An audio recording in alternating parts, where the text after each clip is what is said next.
ভাইরা আমার, আজকে যে রমজান মাস আসছে, কত আমার যুবক ভাইরা রোজা করবে না, দিনের বেলাতে খাবে আর বলবে যদি কোন লোক, আরে ভাই রোজা কেন করিস না, বাড়তে কি খেতে খেতে নেই কি যে রোজা করব, এই কথাটাই বলবে। কত লোক তো বেহায়ার মতন বলবে আল্লাহকে দেখে ডরে না তো মানুষকে দেখে ডরিয়ে কি করবো বে, কি লাভ আছে মানুষকে দেখে ডরিয়ে। সুবহানাল্লাহ, এখনকার মানুষকে বইলে বইলে রোজা রাখতে পারা যায় না। 1400 বছর আগেকার দুটো হাদিস আপনাদের সামনে বলবো, একটা মহিলা সম্পর্কে, একটা পুরুষের ব্যাপারে, যে তারা রোজা কত করেছিলেন। সুবহানাল্লাহ, এত রোজা করেছিলেন কি তাদেরকে নিষেধ করা হয়তো, যারে তোমরা এত রোজা করিও না, এত নামাজ পড়িও না, এত ইবাদত বান্দেগি করিও না, তাদেরকে নিষেধ করা হয়তো। নামাজ রোজার কারণে তার স্বামী তাকে মারতো, এত ইবাদত বান্দেগি করেছেন।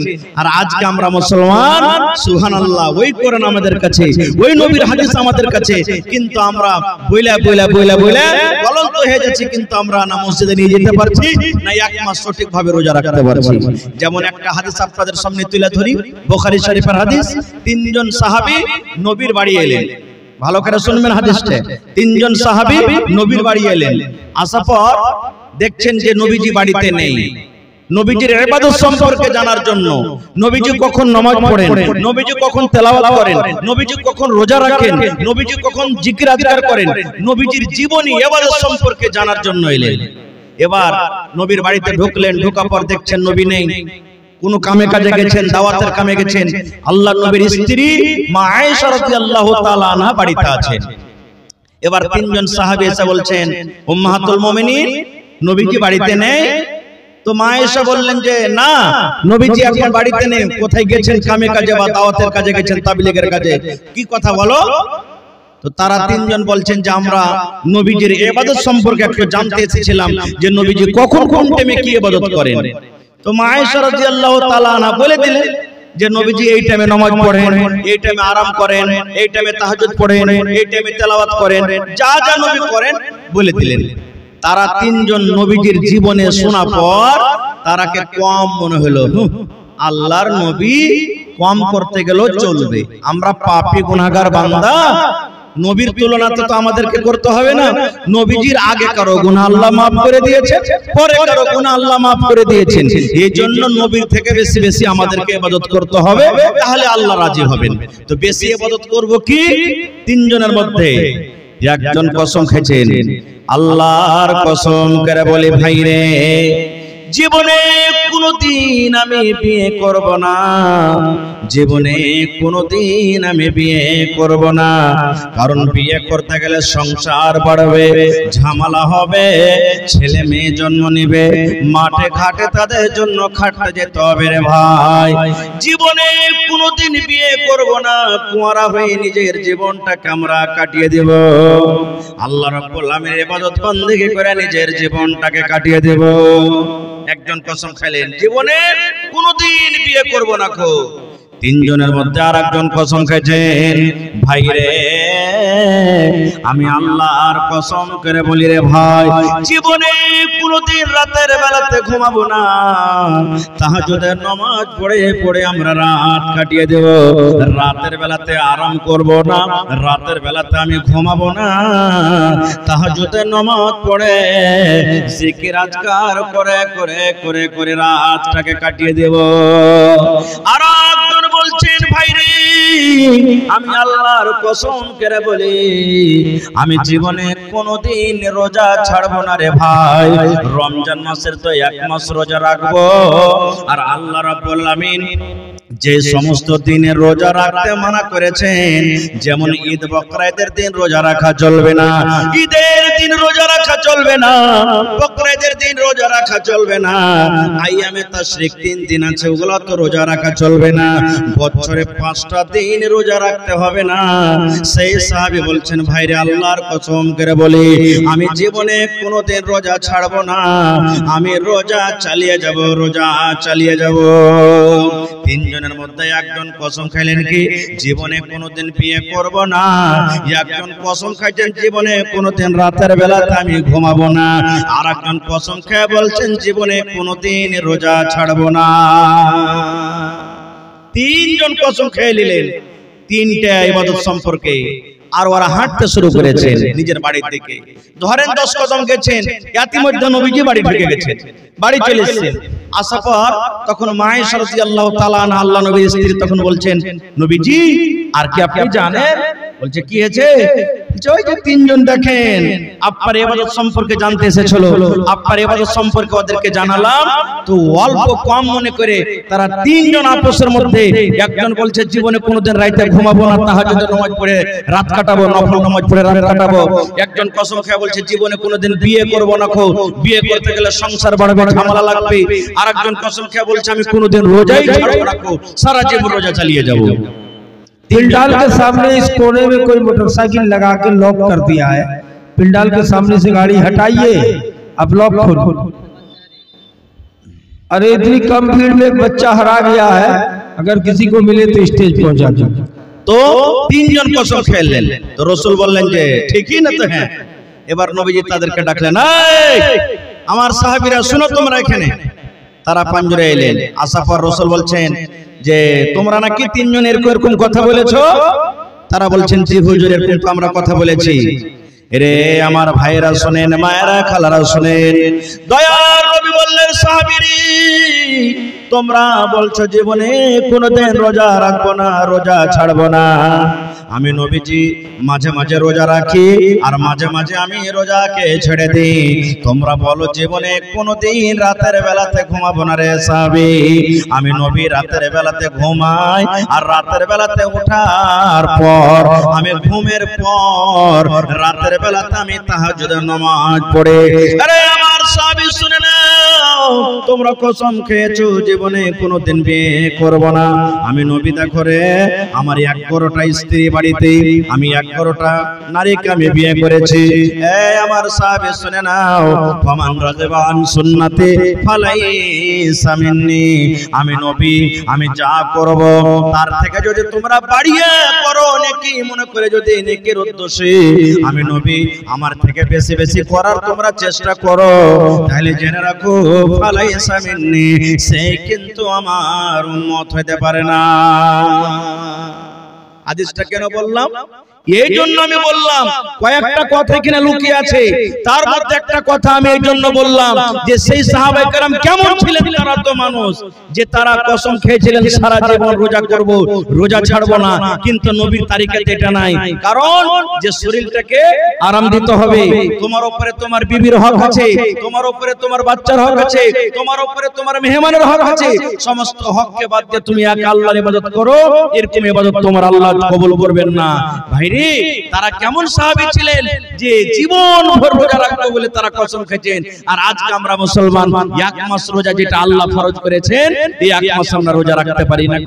আর একটু আগে চলে একটা মহিলার কথা শুনে। আল্লাহর নবীর জামানাতে সাফওয়ান বিন মুআত্তাল রাদিয়াল্লাহু তাআলা আনহু একজন সাহাবী, ভালো করে শুনবেন হাদিসটা। সাফওয়ান বিন মুআত্তাল রাদিয়াল্লাহু তাআলা আনহু একজন সাহাবী, ওর স্ত্রী নিজের স্বামীর উপরে কেস করতে চলে গেছেন নবীর দরবারে। সে কেটে চলে গেছে, আমার স্বামী আমাকে কাপড় দেয় না, খেতে দেয় না, এই জন্য নয়। কিসের কেস করতে গেছেন ভাই? মায়েরা খালারা শুনেন, সেই মহিলা ভালো করে পর্দাশীলা হয়ে নবীর দরবারে চলে গেছেন। সেটাই হলো আদালত, সেটাই হলো কোর্ট, সেটাই হলো থানা, সবকিছু নবীর দরবারে তখন হইতো। নবীর দরবারে চলে গেলেন। আজকে যেমন বসে বসে জালসা শুনছেন, সাহাবায়ে কেরামের দল বসে আছেন, আল্লাহ রাসূল বসে আছেন মজলিসে, ওই মজলিসে ওই মহিলা স্বামী সাফওয়ান বিন মুআত্তাল রাদিয়াল্লাহু তাআলা আনহু বসে আছেন। এবার সেই মহিলা মজলিসে গেলেন, সালাম কালাম করলেন। এবার বলছেন আল্লাহ আমি আমার স্বামীর শিকায়ত নিয়ে এসেছি, আর ও তো এই মজলিসে বসে আছেন, আর নবীর সামনে যে আমি তার শিকায়ত করব, তো কেমন করে করব? নিজের স্বামীর শিকায়ত করব, নিজের স্বামীর উপরে কেস করব, আর নিজের আমার স্বামী তো সাফওয়ান এখানে বসে আছে, কি করব? কিন্তু সেই মহিলা বলছেন না, কেস করতে এসেছি তো কেস করব, পরে যা হবে তা হবে। এবার কি বলছেন সেই মহিলা? আল্লাহর নবী গো, আমার স্বামী সাফওয়ান বিন মুআত্তাল গো, দয়ার নবী, এই আপনার পঞ্জুরি বসে আছেন, এটা হলো আমার স্বামী সাফওয়ান বিন মুআত্তাল। নবী গো আমি তার ব্যাপারে 3খানা শিকায়ত নিয়ে এসেছি, 3খানা আমি কেস করতে এসেছি গো নবীজি। এবার সেই মহিলা বলছেন এক নম্বর হলো নবী গো আমি যখন নামাজ পড়ে নামাজের হালাতে আমার স্বামী আমাকে মারে, নামাজের হালাতে আমাকে ফাইট মারে, নামাজের হালাতে আমাকে কিল মারে, নামাজের হালাতে আমাকে ঘুষা মারে, আর বলে বিবি রে নামাজ পড়তে হবে না, নামাজ ছেড়ে দে, তুই নামাজ ছেড়ে দে, আমাকে নামাজ পড়তে দেয় না, নামাজের হালাতে আমাকে মারে, আর বলে বিবি রে নামাজ ছেড়ে দে। দুই নম্বরে নবী গো আমি যখন রোজা রাখি দিনের বেলাতে আমার মুখে খাজুর দিয়ে, আমার মুখে পানি দিয়ে, আমার মুখে ছাতর দিয়ে, আমার মুখে রুটি দিয়ে, কিংবা আমার হাত খানাকে ধরে বিছানার দিকে টানতে টানতে নিয়ে চলে যায়, আর যাওয়ার পর আমার সাথে সহবাস করে আমার রোজাটাকে ভেঙে দেয়, আমাকে বলে বিবি রে তোকে রোজা রাখতে হবে না, রোজা ছেড়ে দে, বিবি রে রোজা ছেড়ে দে, তোকে রোজা রাখতে হবে না। দুই নম্বরে নবী গো আমি যখন রোজা রাখি আমার স্বামী আমার রোজাটাকে ভেঙে দেয়। তিন নম্বরে নবী গো আমার স্বামী সাফওয়ান বিন মুআত্তাল ফজরের নামাজ পড়েন যখন সূর্য উঠে যায়, সূর্য ওঠার আগে ফজরের নামাজ পড়েন না, যখন সূর্য উঠে যায় তখন ফজরের নামাজ পড়ে। এক নম্বর নবীজি আমার স্বামী আমাকে নামাজের হালাতে মারে, দুই নম্বর আমি রোজা করে থাকলে আমার রোজাটাকে ভেঙে দেয়, তিন নম্বর আমার স্বামী ফজরের নামাজ পড়ে যখন সূর্যটা উঠে যায়। সুবহানাল্লাহ। এবার তার স্বামী কিন্তু শুনলেন, নবীজি বলছেন হারে বাবা সাফওয়ান তোমার স্ত্রী তোমার ব্যাপারে তিনখান কেস করেছে, শিকায়ত করেছে, এই কথাগুলো মিথ্যা না সত্য বলো তো? এই বর্তমান যুগে যদি আমরা মুসলমান হইতাম তো কি বলতাম জানেন? চোখ মুখকে লাল করে দাঁত কটাকে একবারে কড়মড় কড়মড় করে বলতাম হালের বেটি হালে তোকে খেজে দিয়েছি, পিঁজে দিয়েছি, কাপড় দিয়েছি, আর তুই আমার শিকায়ত করতেছিস, চল চল বাড়িতে যেতে খাচ্ছি, কত রাখতাম। তারপরে কিন্তু রে সুবহানাল্লাহ যার সিরাতে কোরআন সেই সাহাবী বলছেন ইয়া রাসূলুল্লাহ আল্লাহর নবী গো আমার স্ত্রী আমার ব্যাপারে যা কিছু বলেছেন গো নবীজি সব সত্য বলেছেন, একটাও মিথ্যা নয় গো নবীজি, একটাও মিথ্যা নয়। এবার নবীজি বললেন সাফওয়ান ব্যাপার কি বুঝতে পারলাম না, নামাজ তো আল্লাহর একটা ইবাদত, নামাজের হালাতে তোমার বিবিকে কেন মারো রে বাবা? নামাজ আল্লাহর ইবাদত, আল্লাহর বান্দেগি করে, আল্লাহ রাব্বুল আলামিন নৈকট্য লাভ করার জন্য তোমার স্ত্রী নামাজ পড়ে, তাহলে নামাজের হালাতে তুমি কেন মারো? নামাজের হালাতে মারতে হয় না, তুমি কেন তোমার বিবিকে মারো?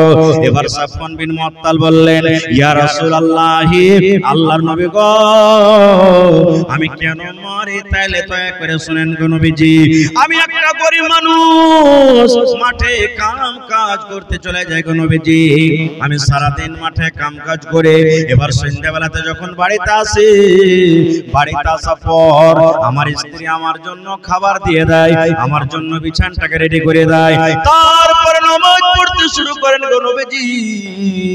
আমার বিবি নামাজে কত লম্বা লম্বা তেলাওয়াত করেন গো নবীজি, একটু দয়া করে শুনেন। কোরআনের মধ্যে সব থেকে যেগুলো বড় বড় সূরা, কোরআনের মধ্যে সব থেকে যেগুলো বড় বড় সূরা এক এক রাকাতে দুই দুইটা করে তেলাওয়াত করেন।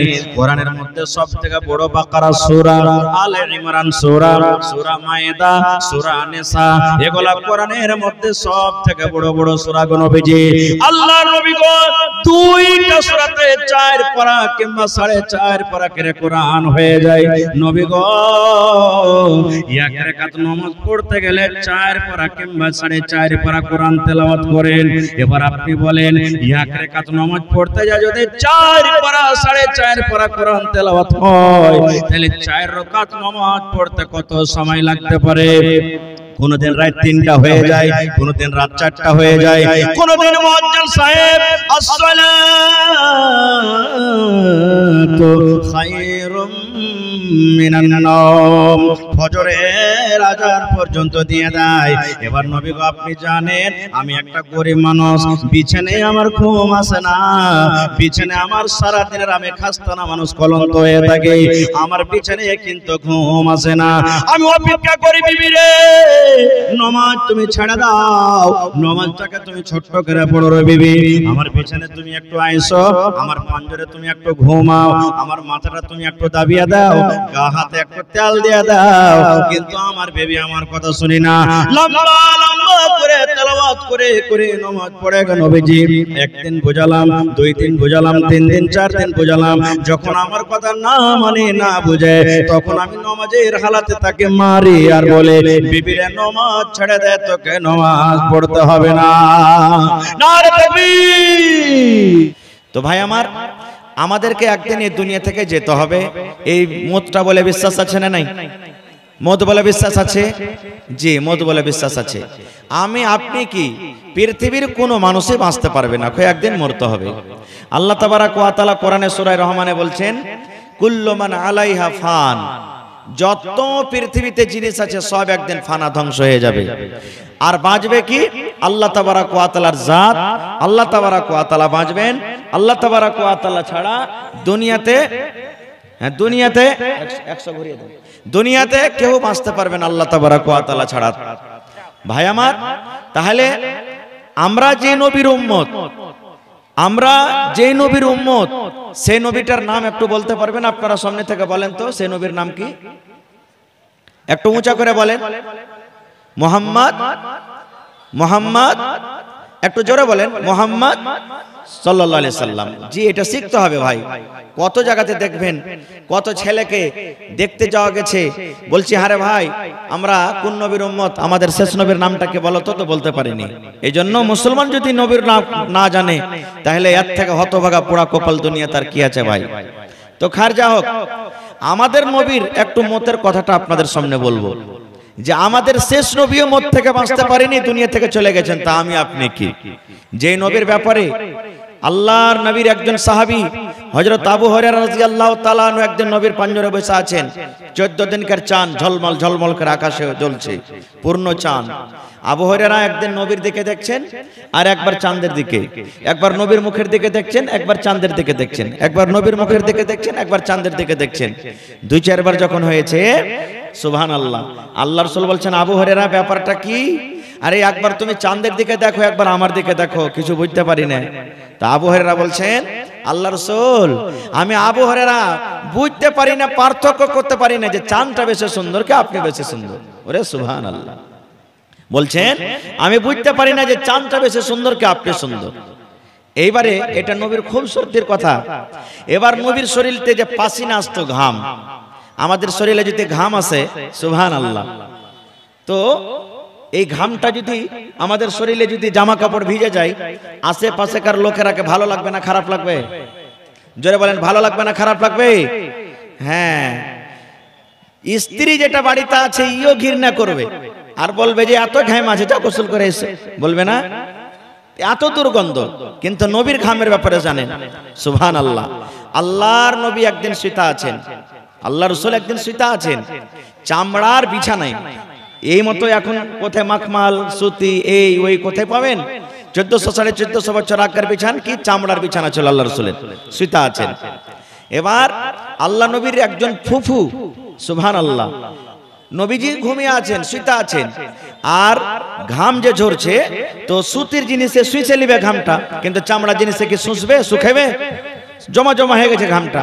তা আল্লাহ রাসূলের ফুফু একটা ছোট্ট বোতলে সাথে নিয়ে এসেছে, আর বোতলটা সাথে নিয়েছে নবী সাহেবের শরীর থেকে যে ঘামগালা চামড়াতে লাগছে, ওই ঘামগালাকে তুলে তুলে শিশিতে বন্ধ করছে, পাসিনাকে তুলে তুলে শিশিতে বন্ধ করছে। এবার যখন ঘামটা যখন বন্ধ করছে, এই করতে করতে পটকেরা রাসূল জেগে গেছেন, দিয়ে বলছেন, ফুফু ব্যাপারটা কি?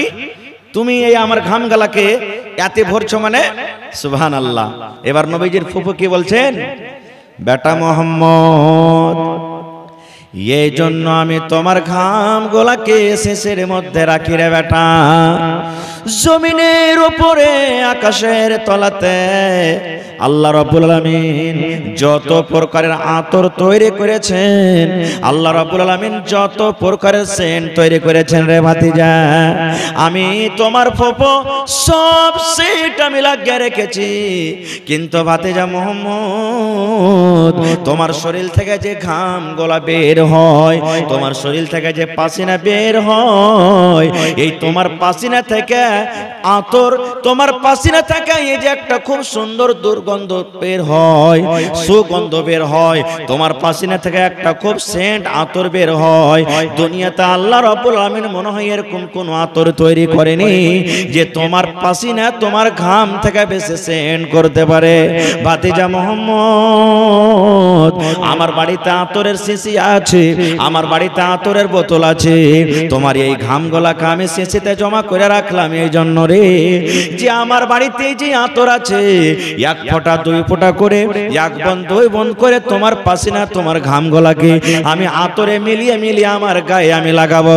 শুধু তা নয় ভাতিজা মোহাম্মদ রে, যদি তোমার আগে আমি যদি মরে যাই, তোমার আগে যদি আমার মওতটা হয়ে যায়, তাহলে ভাতিজা শুনে নাও, যেদিন আমি মরে যাব, যেদিন আমার মওত হয়ে যাবে, আমার যেদিন কাফন পরিয়ে আমাকে যেদিন কবরে নিয়ে যাওয়া হবে ভাতিজা রে, সেই দিন দয়া করে তোমার এই পাসিনা ঘামগুলো আমার কাপড়ে ছিড়কে দিও। সুবহানাল্লাহ। এরকম তো লোক ছিলেন। নবীজির ব্যাপারে আজকে বলবো না, আল্লাহ বাচ্চা রাখে, ইনশাআল্লাহ কোনো জলসাতে বলবো।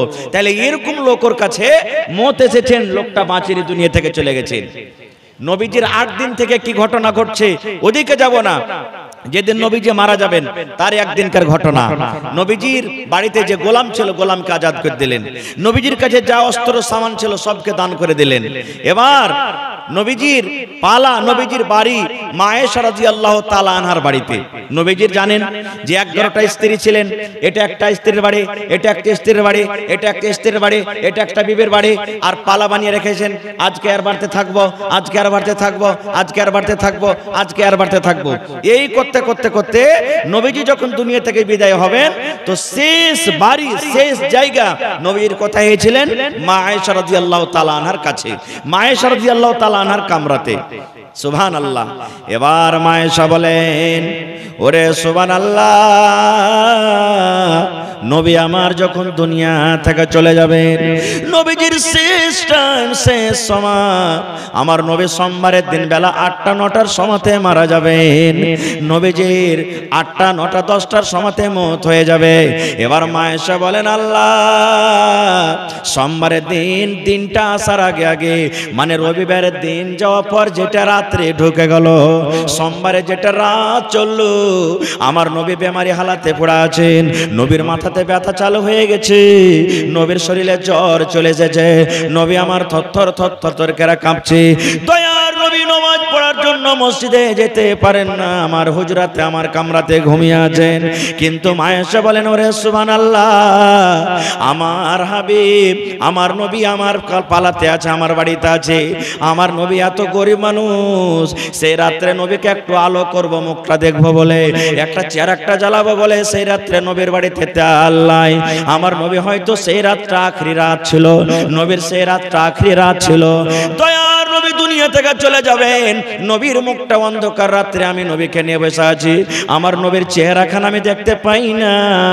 মা আয়েশা বলেন, ইয়া রাসূলুল্লাহ, আপনি ঘরে একটু অপেক্ষা করেন, আমার রুমটাতে একটু অপেক্ষা করেন।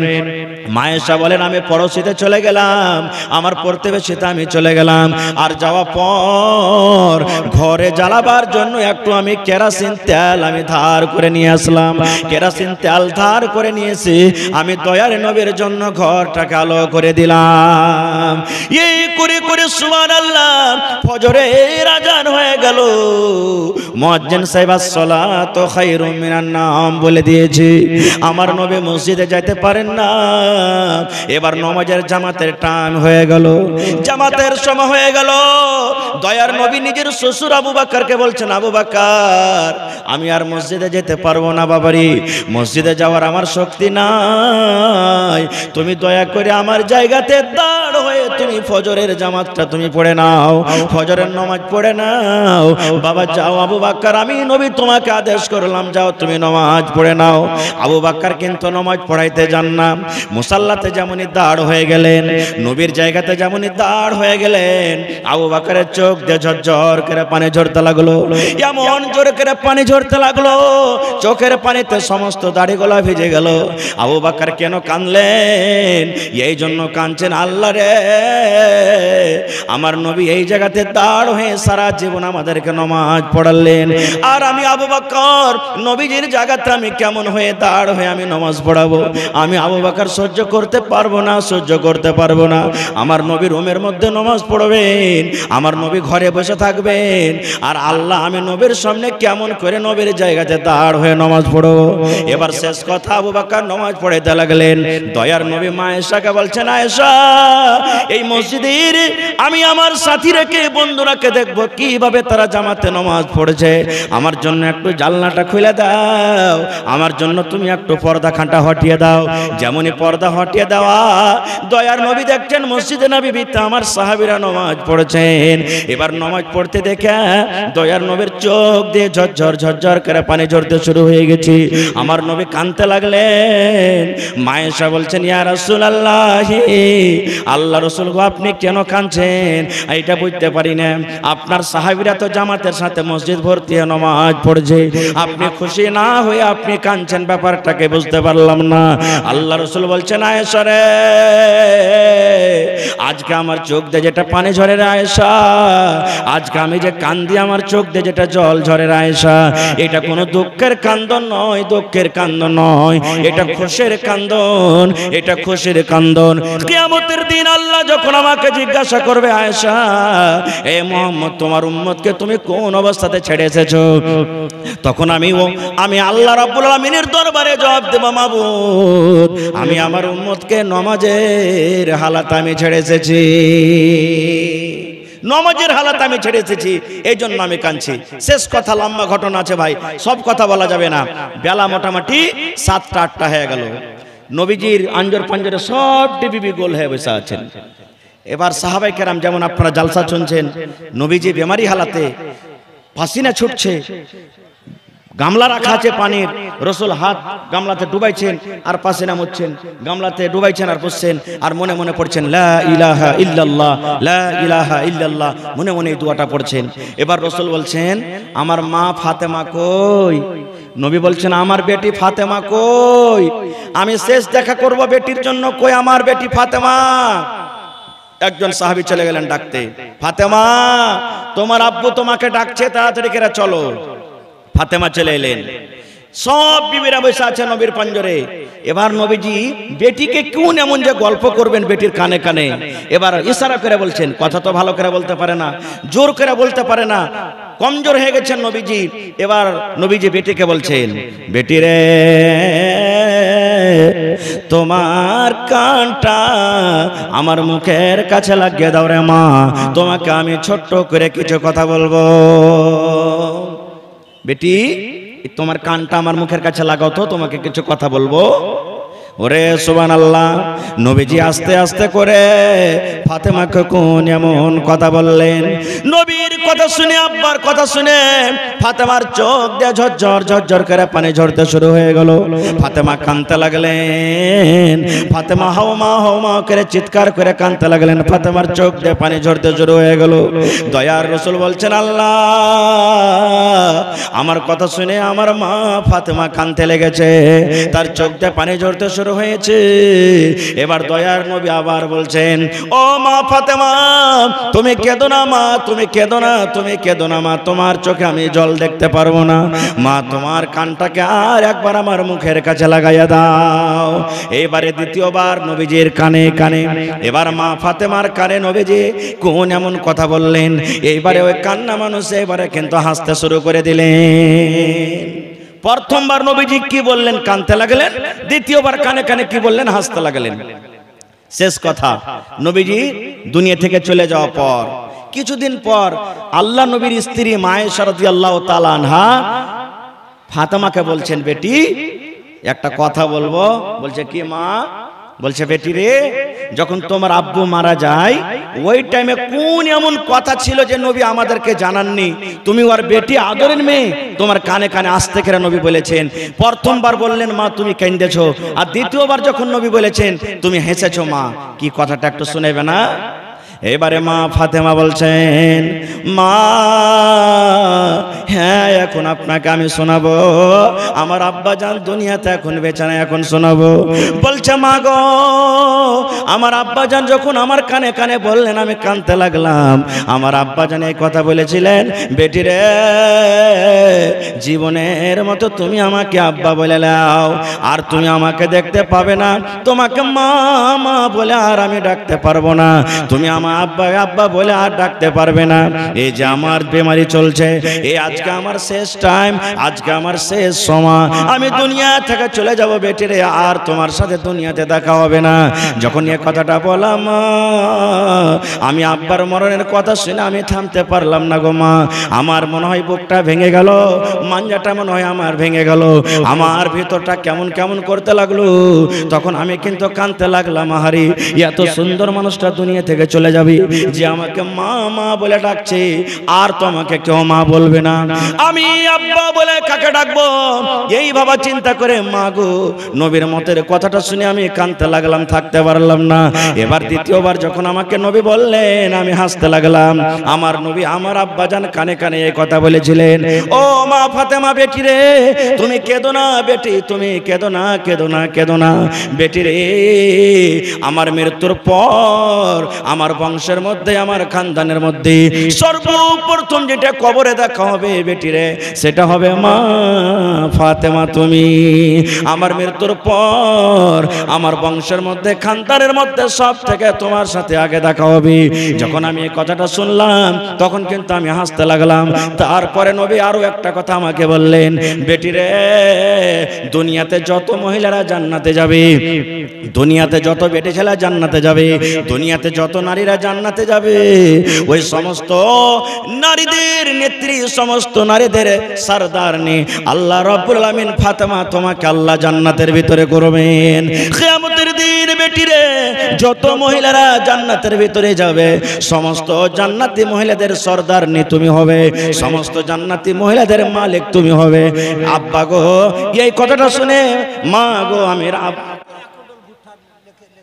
কার এটা আপনারই এখানে বসেন না, এত হড়বড় কেন করছেন?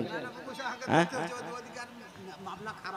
মামলা খারাপ হবে না তো 100-500 টাকা দিয়ে হবে না? হবে না 5000 পুরান 5000। হায় আল্লাহ, ভুট্টা এখানে মেলায় সম আছে, ভুট্টা তো দিবেন, এখানে 5000 করেন, 5000 করেন। এখানে এলাকার মধ্যে একটা নামী মানুষ, সবাই চিনছেন এখানে। আর মাদ্রাসার মধ্যে সব থেকে বড় কুরবানি জান জীবন সব সময়তে যারা যারা দিচ্ছেন তার মধ্যে একটা। হায় আল্লাহ, 1000 লয় 2000 পুরান কমসে কম। হায় আল্লাহ, এক কাম করেন আপনি সাহেব, মুস্তাক আলী নানা 5000 টাকা লিখে দেন আর 1 কুইন্টাল মকই, ঠিক আছে নাকি? হ্যাঁ তাহলে 2000 টাকা নগদ করে দেন, তাহলে 2000 নগদ করেন না তো 5000 টাকা বসিয়ে দেবো এখানে, 1500 ভরে দিয়ে দেবেন ইনশাআল্লাহ। আচ্ছা ঠিক আছে, তো 1 কুইন্টাল ভুট্টা আর 2000 টাকা লেখেন। তো শেষ কথা যে আল্লাহ রাসূল সাল্লাল্লাহু আলাইহি ওয়াসাল্লাম দুনিয়াতে বাঁচতে পারেনি, উনিও চলে গেছেন দুনিয়া থেকে। ভাই আমার, আমরাও দুনিয়াতে এসেছি, দুনিয়া থেকে আমাদেরকে একদিন যেতে হবে। এই মত থেকে কেউ বাঁচতে পারবো না আমরা। মত একটা এমন জিনিস যার শরবত আমাদের সকলকে পান করতে হবে। এবার আল্লাহ তাবারাক ওয়া তাআলা কোরআনের অন্য জায়গাতে বলছেন, হে দুনিয়ার মানুষ, মত আসার আগে আগে মতের তৈয়ারি করে যাও। মত আসার আগে আগে মতের তুমি তৈয়ারি করে যাও। বলবেন কেমন মতের তৈয়ারি করব? মত আসার আগে আগে মতের তৈয়ারি কেমন করে করব? মত আসার আগে আগে মতের তৈয়ারি করার মানে হলো যে মত আসার আগে আগে জীবনে এমনই কিছু আমাদেরকে আমল করে যেতে হবে, নেক আমল করে যেতে হবে, ভালো কাজ করে যেতে হবে, যে আমাদের মৃত্যুর পর যেন আমাদেরকে ভিতরে গম না আসে, আমরা যেন চিন্তা ভাবনা করি, আমরা যেন আফসোস না করি কিয়ামতের দিন যে আল্লাহ তুমি যদি আর একটু সময় দিতে আল্লাহ, তাহলে হয়তো আমি তওবা ইস্তেগফার করতাম। ভাই আমার, যখন একবার মানুষের মত হয়ে যাবে, মরার পর কিয়ামতের দিন যদি আল্লাহকে বলেন, আল্লাহ একবার তুমি চান্স দাও রব্বুল আলামিন, আমি দুনিয়াতে যা কিছু আছে আমার সব কিছুকে বিক্রি করে তোমার রাহে খরচ করে দান ধ্যান করে চলে আসবো, আল্লাহ তাবারাক ওয়া তাআলা 1 মিনিটকে 1 সেকেন্ডের জন্য সময় দিবেন না। খুব এক সেকেন্ডের জন্য সময় দিবে না কো ভাই আমার। তাহলে মত আসার আগে আগে মতের তৈয়ারি করে যেতে হবে। আল্লাহর নবীর সাহাবী হযরত আবু হুরায়রা রাদিয়াল্লাহু তাআলা আনহু বড় সাহাবী, যখন মারা যাচ্ছেন মৃত্যুর টাইমে মতের সময়তে কাঁদছেন। আশেপাশে সাহাবারা যারা বসে আছেন, আবু হুরায়রা ব্যাপারটা কি?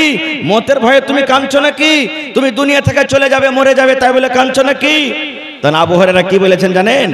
রে আমার ভাইয়েরা, আমি দুনিয়া থেকে চলে যাব, আমার মত হয়ে যাবে, দুনিয়ার সময় আমার শেষ হয়ে যাবে, এই জন্য আমি কান্দি না রে। আমি আমার ছেলে মেয়ের পরে আমি মায়া দয়া করি না, আমার ছেলে মেয়ের জন্য আমি কান্দি না। আমি দুনিয়া থেকে চলে যাব, আল্লাহ রাব্বুল আলামিন আমার হায়াত হয়তো শেষ করে দিয়েছেন, আর দুনিয়াতে আমি বাঁচব না, এই জন্য আমি কান্দি না, এই জন্য আমি কান্দি। আমার নেকি হলো অল্প, আমার নেকি হলো কম, আর এখন আমাকে কবর থেকে নিয়ে কিয়ামত পর্যন্ত লম্বা আমাকে একটা সফর করতে হবে। তাই আমি কাঁদছি, আল্লাহ এত অল্প নেকি নিয়ে এত লম্বা সফর আমি কেমন করে করব?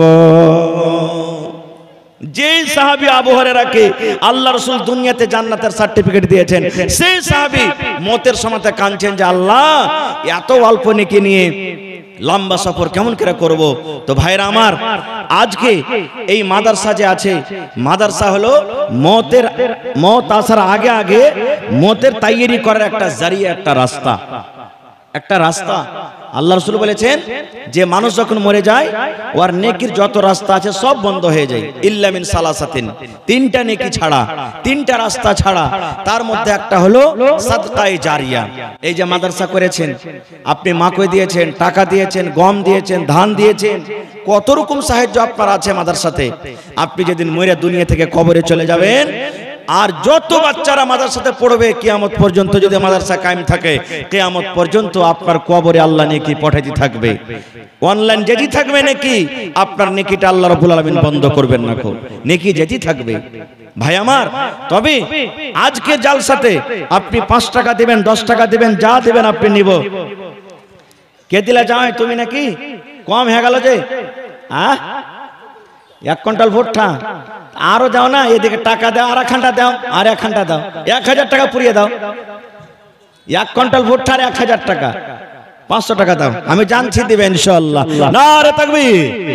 তো ভাই আমার, আজকে জালসাতে দেখি কোন আল্লাহর বান্দা কিংবা বান্দি আছেন যে 1 লাখ টাকা আজকে জমা করতে পারবেন স্টেজে।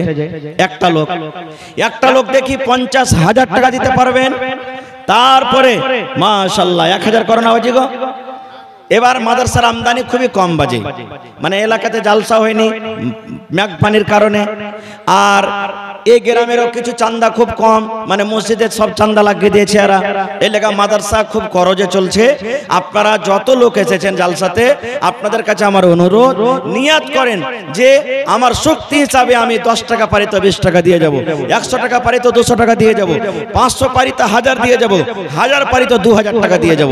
ভাই আমার, আর আমার শুনতে পেলাম যে মাদ্রাসার পক্ষ থেকে মোটামুটি 800 খান দাওয়াতনামা বাঁটা গেছে। দাওয়াতনামা তো প্রত্যেক বছরই হয়, কিন্তু ভাই আমার, এই যে দাওয়াতনামা মাদ্রাসার তরফ থেকে আপনাকে দাওয়াত করেছেন, আপনারা এসেছেন, আমি আপনাদেরকে সকলকে বলবো যে প্রত্যেক মানুষ যদি নিয়াত করে যে আমি 1500 করে দেব, ইনশাআল্লাহ জালসাতে 5 লাখ টাকা কালেকশন হবে, পড়েন ইনশাআল্লাহ।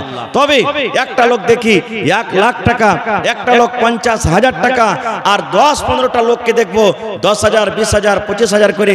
এই যে দেখেন দিয়াড়ে হাতিনাতে জালসা হলো, সুবহানাল্লাহ। মসজিদের জালসা ছিল 49 লাখ টাকা কালেকশন হয়েছে, সুবহানাল্লাহ। 49 লাখ, সুবহানাল্লাহ, এত টাকা কালেকশন হয়েছে। তো দেখি কোন আল্লাহর বান্দা আছেন, একটা লোক 1 লাখ টাকা দিবেন। মাশাআল্লাহ, আমি শুনতে পেলাম যে আমার মাদ্রাসার যিনি নায়েবে সেক্রেটারি, আমার বড় ভাই শ্রদ্ধেয় জামাল উদ্দিন সাহেব, আর তোনার আব্বাজান শ্রদ্ধেয় জামশেদ আলী সাহেব, মাশাআল্লাহ এই মাদ্রাসাতে 1 লাখ টাকা দান করেছেন। নারে তাকবীর। মাশাআল্লাহ 1 লাখ টাকা দান করেছেন।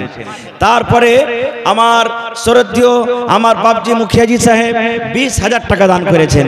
তো হার বাজের কিন্তু দানটা খুব কম হয়ে গেছে। বাজি চাইলে 1 লাখ টাকা দিতে পারবে হার বাজি ইনশাআল্লাহ। তো হার বাজির কাছে আমার, আপনি দিলেন? জি, আচ্ছা আচ্ছা, अच्छा ठीक है। तो हर बाबजी मुखिया जी साहेब 20,000 টাকা দিয়েছেন আর মুখিয়াজির ভাই ছোট ভাই মুজাম্মিল বাজি আমার 25,000 টাকা দিয়েছেন। তারপরে মাদ্রাসার সেক্রেটারি নাজিম সাহেব মাওলানা শামসুল হক সাহেব 10,000 টাকা দিয়েছেন। তারপরে আশিক আমার মুখিয়াজির আরেকটা ভাই আশিক ও মনে হয় কতটি আছে 15,000 কি 20,000 ওর আছে মনে হয় ভুলছি। তো দেখি মাশাআল্লাহ তাহার বাজি স্টেজ আসবে না নাকি? স্টেজ আইছেন বাজি এখানে আইছেন বসেন আইছেন স্টেজ আইছেন মাশাআল্লাহ। আমি জানছো না সুবহানাল্লাহ। এই দেখেন আল্লাহ তাবারাক ওয়া তাআলা মনে হয় বেকার কাবা শরীফের জিয়ারত করাবেন শুনেছি। আর বাজি যাবেন আল্লাহ যদি নিয়ে যেতে ইনশাআল্লাহ। ভালো আছেন? দেখেন সব দিনে মাদ্রাসার পরে কুরবানি। আমার জামাল ভাই যেটা আমার বাপজির বড় বেটা নায়েব সেক্রেটারি উনি প্রত্যেক বছর একটা করে টিচারের মানে বেতন একলাই দিচ্ছেন 60,000 70,000 80,000 যায়। দান দিয়ে আনতে গেলে যা হয়েছে আলাদা, নিজের সাইড থেকে একটা করে টিচারের বেতন দিচ্ছেন। সুবহানাল্লাহ কত বড় কুরবানি দেখেন। আজকে জালসাতে শুনলাম 1 লাখ টাকা দিয়েছেন। আর তিনার আব্বাজান আমার বাপজি শরদ্ধীয় জামশেদ আলী সাহেব 50,000 টাকা আজকে